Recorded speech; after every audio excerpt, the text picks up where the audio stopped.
بصوا بقى يا جماعه، انا عايزه اقول لكم ان انا عماله اقول لمازن انت من طريق وانا من طريق، النظام ده مش هينفعنا يا جماعه. طبعا اللهم صل وسلم وبارك على سيدنا محمد عليه افضل الصلاه والسلام.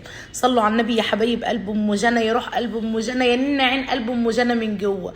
عايزه اقول لكم كده زي ما انتم شايفين انا لسه صاحيه من النوم وقلت امنتج لكم الفيديو. طبعا الفيديو ده انا امبارح اتنفخت فيه حرفيا. مين اللي عمل في البانيو حمام؟ انا عايزه اعرف، انا اموت واعرف مين اللي عمل في البانيو حمام. طبعا بصوا، انا كل مصيبه تحصل في الشقه اقول يا مازن يا مازن. ما انا مش قادره على عيالي يا جماعه، انا واحده مش قادره على عيالي، وفي نفس الوقت مازن الضحيه ما بيننا، مازن طول عمره ضحيه.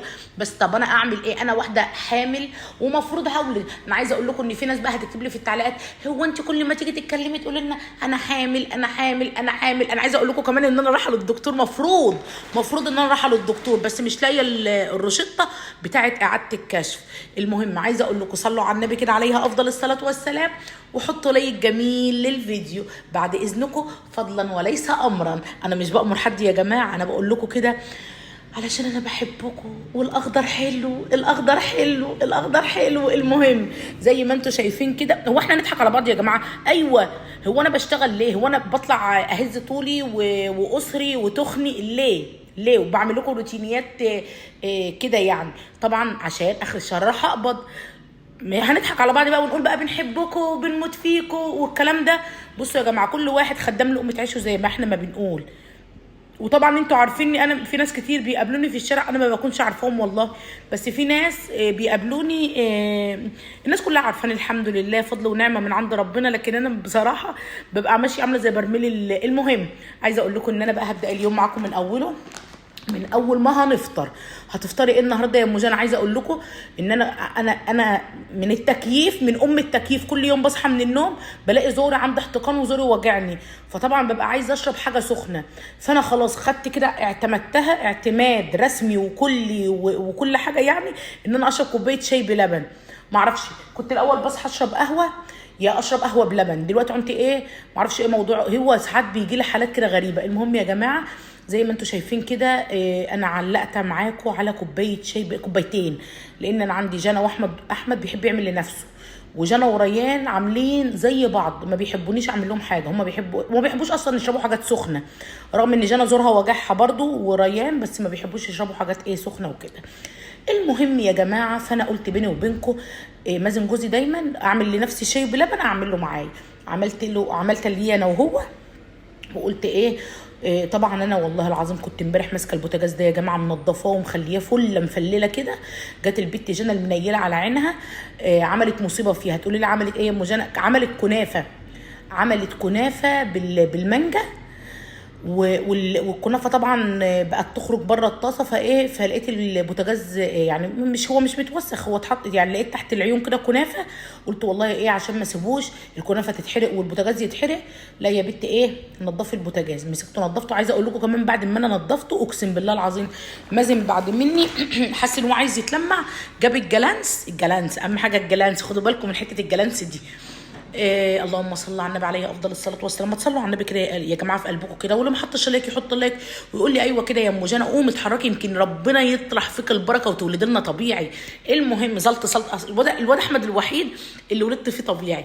المهم انا مش عايزه اتوهكم مني علشان المتابعين المحترمين اللي بيقولوا لي يا ام جنى عفوا يا جماعه، بيقولوا لي يا ام جنى انت بتتكلمي كلمه واحده، ايه ده انت بتتكلمي 100 كلمه في ثانيه، واخدين بالكم؟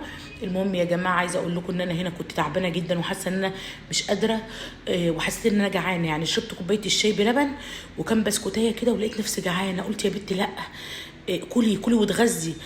جبت عندي جبنه قريش، خدت معلقه جبنه قريش قطعت عليها طماطمايه خيارايه قرن فلفل، وجبت العيش البتاع. بصوا عايزه اقول لكم ما تمنعوش نفسكم ان انتوا تبطلوا تجيبوا جبنه قريش. بصوا مازن بقى اللي كان لمعه كده، هو انا كنت غسلته؟ لا باين يا اختي باين، وكان مازن بعد منها ولا ايه. ومسكت المطبخ زي ما انتوا شايفين كده، روقته وخليته زي الفل، والقاروره كانت عندي فاضيه ديت. انا دايما عندي قارورتين، واحده فاضيه والتانية مليانه، لما التانية بتفضى بقوم انا يعني كده بنبدل زي ما انتم شايفين.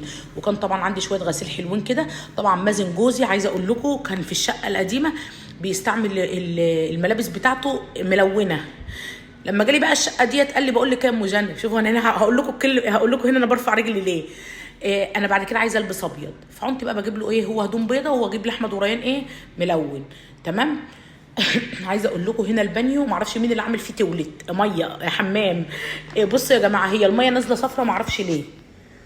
وهنا كنت بفتح البتاعه ديت بقول لمازن مش عارفه ايه، فهملها بقى معطر حالا قدامكم. بس عايزه اقول لكم بالنسبه للحوض، الحوض يا جماعه ده احنا فورنا الحمام كله.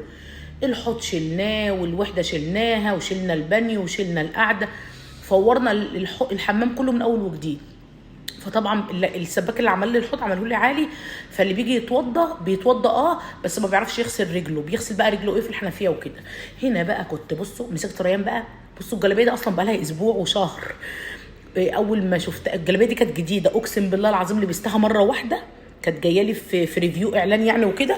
فعايزه اقول لكم العبايه دي كنت لبستها مره واحده، وقلت اخد بقى الهدوم بقى بتاعتي بقى كده اغسلها انا في ام لوحدي كده على الحوض في الغساله لوحدي. ببص لقيت طبعا استاذ ما اعرفش بقى مين من العيال اللي كبلي على العبايه كلور. بس انا بعد كده اتضح لي اللي هو ريان، لان اللي كل مصيبه بيعملها في الشقه ويقول لك انا ما اعرفش، انا ماليش دعوه، انا مالي، هو ريان. فعايزه اقول لكم العبايه دي كانت لسه اول مره البسها ويا دوبك لسه داخله اغسلها. اقسم بالله العظيم انا يوميها جالي انهيار. فانا مش عارفه بيسيبوها لي في الهدوم الوسخه ليه، يعني بيحرقوا دمي. يعني انا امبارح قلت لمازن ارميها، مازن برضو سايبها قدامي، مازن بيقول لي جديده سيبها وانا اصبغها والبسيها. قلت له تصبغها يا راجل انت، يا راجل انت عايز تموتني ناقصه عمر. بيقول لي خلاص لو انت ما صبغتهاش سيبها وانا اديها لاي حد. قلت له وانت ترضاها على نفسك ان انت تدي حاجه بايظه لحد يعني غلبان؟ فانا بصوا انا شكلي انا ايه، يا اما هقطعها كده، بصوا هشوف هقطعها انا مش عايزاها اصلا، شكلها اصلا بقت يعني. المهم زي ما انتم شايفين هنا حطيت بقى. عايزه اقول لكم ان احنا حاجه بنعملها في الشقه يا جماعه، والله العظيم حاجه. انا عايزه اقول لكم في الفيديو ده اصلا انا كنت تعبانه بس كنت باجي على نفسي. عايزه اقول لكم في نهايه الفيديو كمان لو جيت تبصوا هتلاقوا ريان كان بيساعدني، فتحيه خاصه لريان ان هو بيخرب لي حاجتي، وتحيه خاصه لريان ابني ان هو بيساعدني. يعني عايزه اقول لكم ريان كان بيساعدني بصراحه في نهايه الفيديو. غسلت وطلعت الهدوم، بس انا بقيت اقول له ايه عشان مش عايزه اوطي على البانيو، لان البانيو انا عندي بشطف في البانيو، بملي البانيو ميه وبشطف فيه الهدوم. هنا بقى كنا ايه بيني وبينكم فضلة خيركم يعني يا حبايب قلبي، ربنا يكرمكم ويكرمنا ويوسع رزقكم ويوسع رزقنا. هنا كنت جبت بقى سمكتين مشويين لريان وجنى، وجبت سمكتين مقليين لي انا ومازن، لان انتوا عارفين ان احمد مازن بصوا يعني مش عارفه ما بيحبش السمك بس ساعات والله بيهرطوات وسخ. يعني اقول لكم ايه، معلش يا جماعه حقكم عليا، انا دايما بقول له الكلمه دي، معلش حقكم عليا، اسفه بعتذر. عفوا يعني. المهم انا بهزقه على فكره، بهزقهم كلهم والله، بهزقهم كلهم، بس عيالي غلابه وطيبين بس يعني ايه ما بيسمعوش الكلام. فانا حتى اما بشتمه او يعني بضربه كده، لان احمد برضه اعملوا حسابكم كبر. احمد انتوا ما تفتكروش ان انا احمد بضربه، لا حتى لو انا بضربه ايه على قفاه كده بهزار، بقوم انا ضربه على كتفه بهزار، يقوم جاي مش عارفه ايه. فبصوا انا كده مع عيالي، بس اللي هو ضرب مبرح، اللي هو الضرب بتاع حق ربنا زمان. انا احمد ابني ده ربيته تربيه، احمد ابني الوحيد اللي يعني خد الفقر من اوله لاخره. بصوا بصراحه استحمل معايا، الله يهديه. ادعوا لاحمد ابني ربنا يهديه ويصلح حاله يا جماعه، لانه بصراحه الواد ده اهو مجنني. انا عماله اقول لمازن النهارده انا هبقى داخله اولد وانا حامله هم احمد، انا حامله هم احمد اكتر من جنى وريان. والله العظيم انا حامله هم احمد مازن ده اهو اكتر من جنى وريان، رغم ان في ناس بتقعد تقول لي انت بتقعدي تهزقيه وبتعمليه قدام الكاميرا. بصوا انا بنغش ابني، انا عارفه ابني، انا بحب انغشه. زي مازن جوزي مثلا ما بيحبش يتكلم، انا تلاقوني ايه احب انغشهم، رغم ان انا ببقى عايزه اللي ينغشني اللي هو بصوا ده انا كده يعتبر اما بنغشه واقعد اكلمه زياده عن اللزوم ومش عارفه ايه، احسن ما اقعد وما اكلموش خالص. مازن نفس القصه. انا بقى ساعات ببقى قاعده كده، ممكن تلاقوني قاعده يوم كامل ولا مازن يقول لي انت فين ولا حد يقول لي انت فين. الوحيد اللي رايح جاي عليا هو الواد ده اهو الغلبان ده اهو، الواد ده اهو بصراحه، اللي يوم ما هجوزه هو ومراته معايا، عشان عارفه ان الواد ده بصراحه يعني يعني ايه بصوا هيدلعني هو ومراته. ريان برضو بصوا مش عايزه اقول لكم، بس الله اعلم، الله اعلم الدنيا مخبيه ايه. فبصوا والله العظيم انا هفضل اقول لكم بصوا بصوا بص. هنا بقى كنت بعمل شويه سلطه، وعايزه اقول لكم يا ريتني كنت كترت السلطه، لان حسيت ان واحنا بناكل السلطه قليله. هنا بقى بصوا عملت طبق سلطه والسمكتين المقليين والسمكتين المشويين، وعملت شويه رز بصوا يا دوبك، ما كترتش عشان الاكل ما يفتش. انا بحب اعمل الاكل ايه اليوم بيوم، تمام. المهم يا حبايب قلبي صلوا على النبي كده في قلبكم، وما تنسوش تحطوا اللايك، ولو وصلتوا معايا لهنا قولوا لي ام جنى سمكايه وحطوا اللايك عشان اعرف ان انتوا ايه. هنا بقى كنت كلت واتغديت بقى وظبطت اموري، وقلت ايه اخش بقى ايه اشيل الهدوم اللي في الغساله، إيه وربنا يعين الناس على حالها. بس والله مش عارفه، كنت تعبانه كنت تعبانه. انا لما بصحى من النوم والاقي نفسي مش قادره اعرف ان ايه، ما اعرفش. فمازن لما بيلاقيني مش قادره يقوم قايل لي اخد حبايه الضغط، ممكن يكون الضغط عندي مظبوط، يقول له خدي حبايه السكر، ما يمكن السكر مظبوط، ما اعرفش، ممكن يكون من الحمل ولا كده مش عارفه. المهم عايزه اقول لكم والله يا جماعه بصوا، انا عايزه اقول لكم ان انا جبت كمان الغساله الاوتوماتيك من فوق، بس لسه هتصل بالشركه يجوا يركبوها لي. فعايزه اقول لكم هنا انا بعشق الغساله دي، بعشق الشتاء بيبقى عايز ان انت ايه ترمي هدومك في الغساله وتغسلي وتقومي تنشري على طول. اما الغساله دي بتحب بقى بصي انا بقى، وبتاخد هدوم كتير وبتنظف الهدوم. هنا كنت قاعده بيني وبينكم عطشانه كده وعايزه حاجه مسكره، فكان عندي مانجا من اللي كنت جايباها. جانا بتقول لي دي خفيفه يا ماما، قلت لها بقى بقول لك اشرب وخلاص احمد ربنا. وما كانتش مفرومه قوي، يعني انا بدوقها كده لقيتها ايه ما كانتش اتفرمت قوي. قلت لها ايه لو في تلج في الفريزر طلعيه. المهم قلت اعمل شويه ايه عصير مانجا كده، كل واحد ياخد له كوبايه على الماشي، لان الواحد حاسه ان مش عارفه هبطانه جعانه، معرفش. الواحد كده ساعات بيحس احاسيس ما بيبقاش عارف هو عنده ايه. اللي عليا ان انا عماله اقول لمازن جوزي ايه الحقني يا مازن انا بموت، الحقني يا مازن انا بفرفر، الحقني يا مازن وديني للدكتور.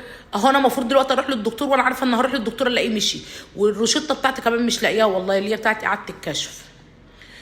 بصوا هنا بقى ايه المانجا اهي. بصوا انا هوريكم كمان في نهايه الفيديو هتلاقوا المطبخ نظيف، والخلصت الغسيل وكنت نشرته وخلصته، وريان بقى مسك الحمام بصراحه بالمساحه ومسحه.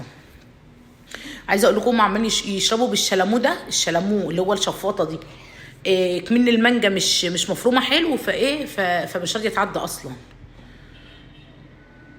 هنا بقى كان ريان شرب كوبايه ورجع شرب كوبايه تانية، فمازن بيقول له يعني انت اصغر مني وتشرب كوبايتين. قلت له يا مازن ما هو بيشتغل معايا.